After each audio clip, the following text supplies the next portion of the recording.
Perfect. And so just coming, I'm going to sort of draw it back to the final, and I find it fascinating that you kind of had this confidence, this air of sort of, yeah, this is our year. We're going to do it at Betis to lose almost in a sense. Because Betis take the lead really early. If we go back to the kind of final itself, Jorge Iglesias scores kind of early on. What is the stadium like at that point? Is it like a complete party? Because I can't imagine it. Tell me about it. Well, it's because this final sort of meant the culmination, because we still had some league games, and we were still wanting to compete in them. But it was the culmination of, as I was saying before, the whole process of a whole season, the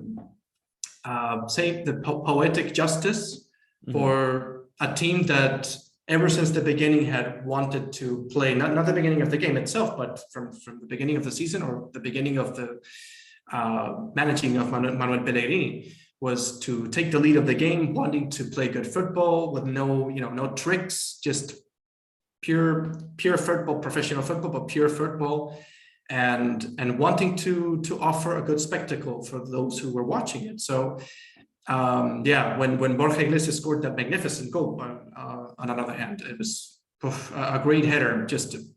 When that happened, it was exactly that. It was, we actually thought, I think me and probably many of the people in the stadium thought, or the people that were watching the game, we perhaps thought that was going to lead to a more comfortable result, to maybe with all due respect for Valencia, but it's, that the inners really was leading to that.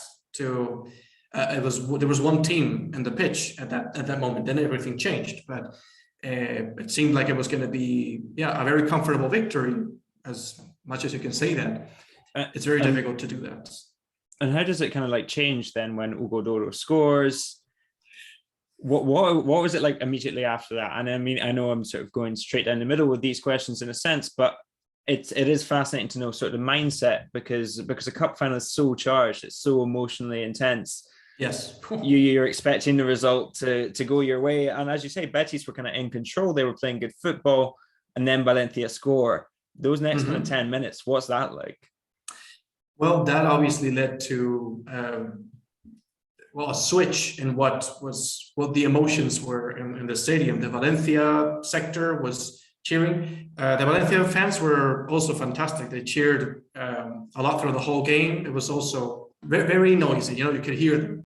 What happened after Hugo Duro scored the equalizer was that, well, we realized that it wasn't going to be that easy. And that meant, of course, we all knew that would mean a change of, a switch in the game itself. No, Valencia was going to perhaps be more confident. They would probably be a little more brave in their game, and that's what happened.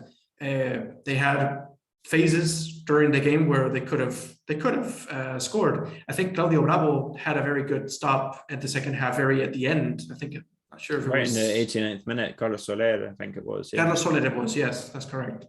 He had a very good save. He saved the game, essentially, because I think Valencia didn't have a lot of shots on target itself. Please correct me if I'm wrong. We had two posts, I think. Yeah, he hit the post twice. Canales and Juanmi, I think, if I'm not mistaken. Yeah, and not in numbers that Valencia seemed to be able to score, but the sensation was that they could do feeling of threat. Yeah. Even though I think Betis was a fair winner, but the game was, yes, much more equalized than we would have wanted, or than it seemed when Borja Iglesias scored that goal. Everything changed, and it was a very, very intense game. It was, I still can't really assimilate in a way. I feel like I still can't assimilate it. It will probably change with time. I'll see it. I'll probably appreciate it, even though I feel like I appreciate it a lot now. But even during the game, when we won, I just couldn't assimilate it. I couldn't believe it. It was a dream, to see my team, Betis, and this winner sort of, with a trophy and with this podium that they make. Yeah.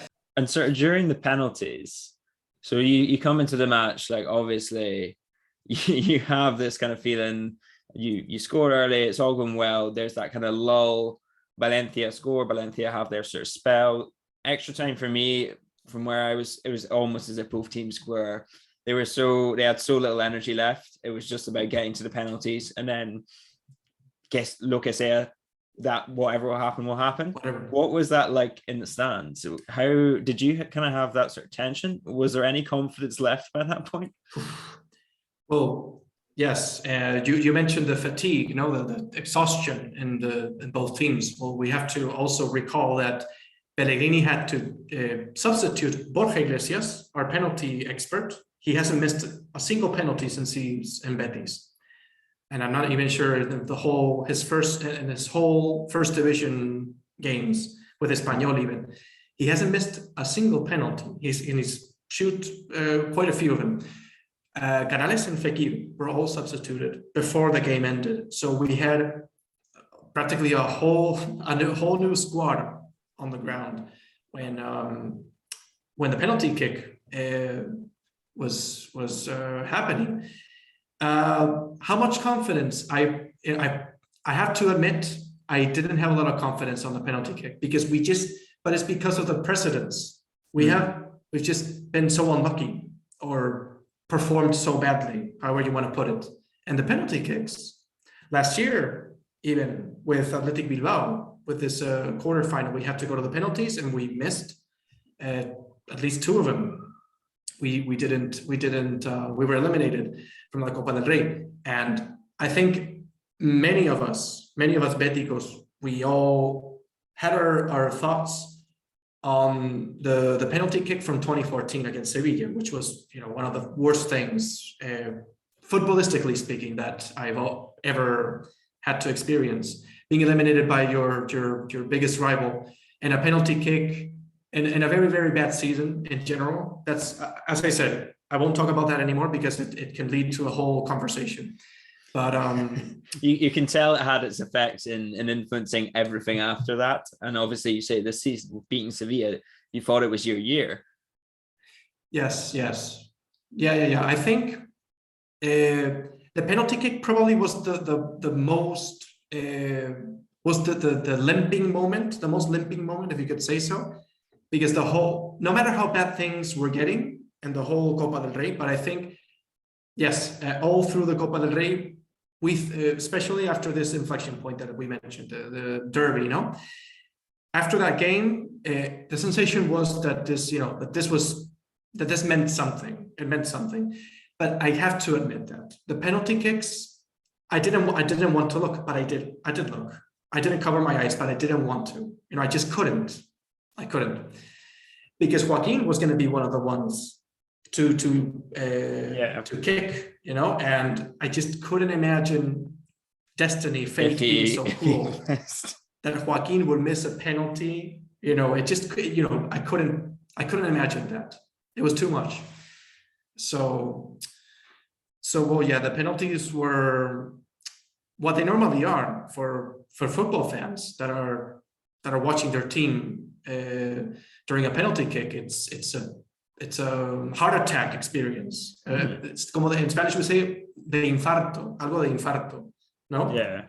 Like a heart attack experience. I'm not sure if in English there's something similar. It totally works. It definitely cuts to the meaning of what you're trying to say. And then tell me about the exact aftermath, because obviously Betis win the trophy. I assume you're in there for the trophy lift. What exactly happens in that spell once Betis have gone, like the team have gone off the pitch? What do you do just after that? Are you going to town centre? What's going on? Yes, well, the tradition when Betis has a successful season, if we win a trophy, whenever Betis succeeds or there's something to celebrate, the tradition is to go to what's called La Plaza Nueva in Seville, which is a square downtown, which is right in front of the town hall. But if the best for me, the other very good moment was when the team was celebrating. That happened, I think, a day after or the second day after. The team, there was the itinerary was as follows. There was a bus with the whole team that would leave the stadium, Benito Villamarín, which is sort of like in the east side of Seville. And that bus would drive all the way through again to La Plaza Nueva. So once the players arrived at La Plaza Nueva, they entered the building, and from the balcony, well, there was a celebration with all the fans in the square, and it was completely, of course, completely packed. I was there. I can say that I was there, and that was also very, very, in a way, very emotional, because exactly what I was saying before about the players that come from other parts of Spain or from abroad, and you can tell that they are identified with the club. That was very emotional to see. The speech of Marc Bartra, for example, was a very nice speech. Canales was from Cantabria, and he identifies with the club. He renewed his contract the first time before Pellegrini arrived, when Betis was not doing that well. So that means a lot, that this guy still wanted to stay here to improve things, such a fantastic player as Penalties. It kind of shows you. I mean, obviously, Nabil Fekir is a big name and was linked with Liverpool before he went to Betis. But the fact that he spent so long, now 3 seasons at Betis, shows you the extra value of being at a club like Betis instead of maybe being at, I don't know, and this is just purely, for example, nothing against Tottenham, but for example, like a Tottenham or a team that's maybe qualifying for the Champions League, but I don't know if maybe there is kind of something extra for Spurs, but for Betis, they can attract those bigger players that maybe their position in the league doesn't correspond to, because of that extra boost you get from living in a place like Seville and indoctrinating yourself into that Betis culture. I don't know if you kind of feel the same. Yes, I think so too, because so I think Seville does have something. It does have something to it. I'm not saying that it's better or worse than many other cities in the world, which I know that there are many wonderful places in the world, but it's true that Seville does have something, because it has something that many cities that are really nice in many other aspects do not have. They do not possess. Seville, even with the globalization and with, being in this 21st century with exactly that, with globalization, with the whole tourist culture. Tourism, but also the how the cities change and they all look alike because of the businesses and the international chains. You can go to many places in Europe, many cities, historical cities, and they all look very similarly in a way, because of this globalization, because of us wanting to create a worldwide community. Seville still today, even though it has changed, it has undergone architectural and the whole structure of the city has undergone changes in the last decades. Expo 92, for example, but the city still maintains an essence. The city has an essence. It has a soul. I can say that. I can definitely say that. And that's something you don't get in other places, I feel, where you get many other things. But in Seville, there is something that you can't maybe verbalize that much, because it's something that the people possess. It's within the people. It's within what they do and how they live. Obviously, the climate, we have to mention the climate. It also has an incidence in everything. Normally there's very good weather in Seville. If you like the heat, especially, then you won't have a problem at all.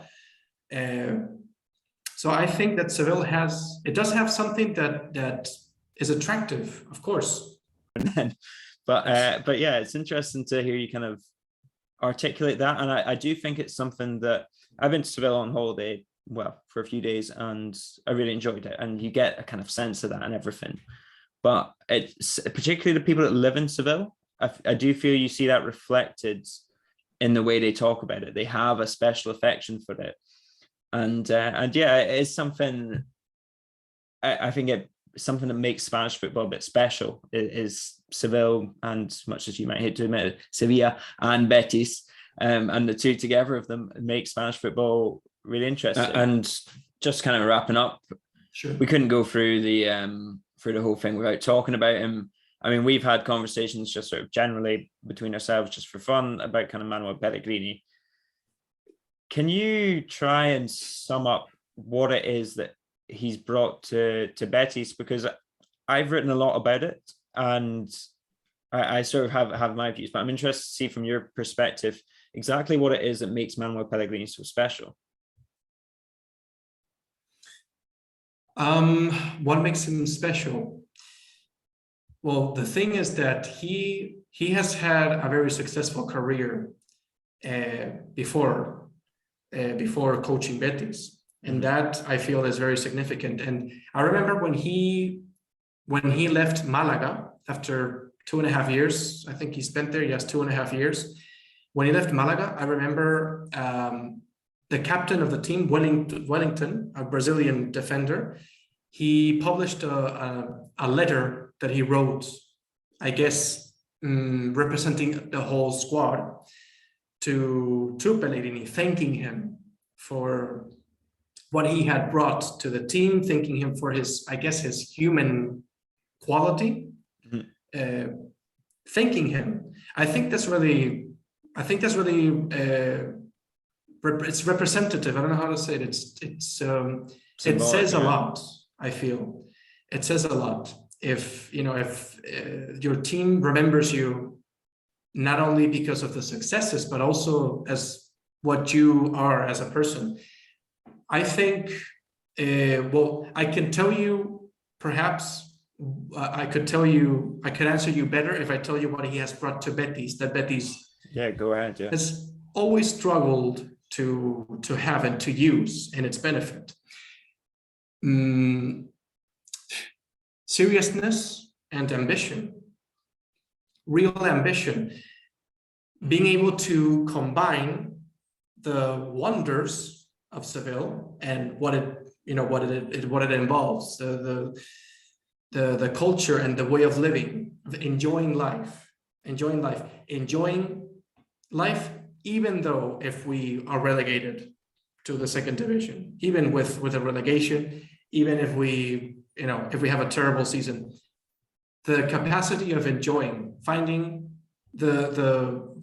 reasons to still enjoy life, how to combine this wonderful feature on one hand, but not very useful when we speak about a professional football club and a business, essentially, which is what football teams are, professional teams. They're businesses. A business is not gonna work if they're not competitive, if you don't make money, essentially. So what has Manuel Pellegrini brought? This is what he brought. He brought ambition, but real ambition. Not saying, okay, we won the cup, so what does it matter if we finish a couple positions above or down? We're going to play Europa League anyway next year. There's no fear. I mean, there's no danger of being relegated to second division. There's really nothing. Well, that's what I really missed in Betis. That's what, for example, Sevilla does have. They are ambitious. They always were. That's probably something they were always better at. They were always frustrated that they wouldn't have a better season. And I'm talking about years back when they still weren't a successful team and an example for many football teams in the world. So they always had that. And we were even more content. We were even more conformists. So I think, for example, we haven't mentioned an important personality in Betis history, especially in the contemporary history, the last 25 years, Lorenzo Serra Ferrer. Mm-hmm. Yeah. Well, he was in charge last time when they made the Champions League, wasn't he? Yes, exactly. Yes, he was the first and only manager till date that has qualified Betis for the Champions League. Lorenzo Serra Ferrer is another one of those few personalities in Betis history who has been able to change, to move the club's direction into going up pretty much always when he was in charge. Betis, instead of going like that, instead of being just a pendulum, sort of living on the day and not really looking for higher prospects, Serra Ferrer was able to put the give it direction, put the wheel straight and going towards an ambitious objective. And it's not a coincidence that when he has managed the team in two different stages, the club has experienced a very high peak. I mean, the best years in Betis contemporary history are not understood without Serra Ferrer. The real good years, in that sense, Serra Ferrer and Pellegrini, they do transmit, even though they're very different characters. They're both serious. They have that in common, and they're ambitious, and they're fantastic managers. But I feel like they're both very different. Serra Ferrer was authoritative as a drill, like a sergeant. Yeah, an actual sergeant, an old school, a disciplinarian. Yes, very, very, very much, very harsh. As far as I understand, what I've read and what I've heard, he was a very, very, very, very strict and very serious man. Pellegrini is serious, but he seems a little more. He's more human, if you could say so. He's more about touching the motivation from other points of view, more psychologically, not from an authoritative point of view. And this is funny because you would say that Serra Ferrer's style is old school, but Pellegrini and Serra Ferrer are the same age. They're the same age. Yeah, that's one of the things that's always been important to me, is that Pellegrini has almost survived the movement in management, in a sense, from Pellegrini or Serra Ferrer to Pep, Klopp, and Tuchel. Those are sort of modern managers leading the way in the game. But Pellegrini has always managed to hold his own amongst them. I think he was almost unfortunate that he never won anything at Real Madrid. I think any other team almost he would have. But yes. Perhaps with a little more time, because they only conceded one season, right? They only conceded. Anyway, as you say, we'll wrap it up there, because sure. I don't want to take up too much of your time. But it was fascinating to get your insight. It was great to kind of have eyes in La Cartuja and have that summed up and what it was like being there, and just generally kind of great to chat to you as ever, Javi. That I enjoy chatting football with you. But yeah, thank you very much for your time. I don't know if there's anything that you want to plug, or if you're just happy to say adios. Manque pierna. Happy to wrap it up here, not because I wouldn't be happy to talk to you for a long time. For all your good Spanish football coverage. But yeah, gracias, Javi, and adios. Gracias.